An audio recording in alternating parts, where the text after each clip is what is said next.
sobrang mura talaga ng TV Plus na ito.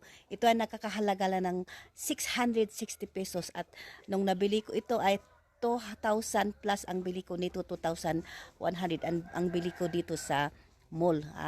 Pero ito ay hindi ko na ginagamit ngayon kaya wala sa akin kasi nung nagkaroon na ng internet dito sa bahay, hindi ko na nagagamit itong si TV Plus, ABS 7 TV Plus kasi may internet na sa bahay at hindi ko na ito nagagamit. Pero nung binili ko ito talagang mahal, 2,000 plus ito. Kaya, pero ngayon mura na ito, pero ito ay naka-flash sale kaya either na bukas ay magmamahal ulit ito. Kaya habang naka-flash sale ito ay bumili na kayo ngayon habang naka-flash sale itong si TV Plus ABS7 TV Plus. Ay may kasama pala ito na 5 meter.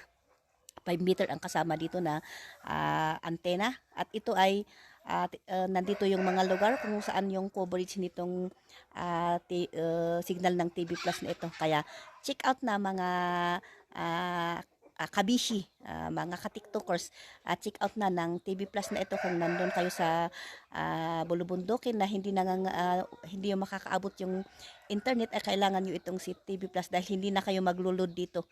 Hindi yung dating ginagamit ko dito ay naglulod ako ng 480 pesos sa kada buwan-buwan kasi nga naluludan siya para magkaroon siya ng mga channel. Pero ito ay walang load ito. Ito ay parang antena na libre. Thank you for watching sa ulitin kaya check out na.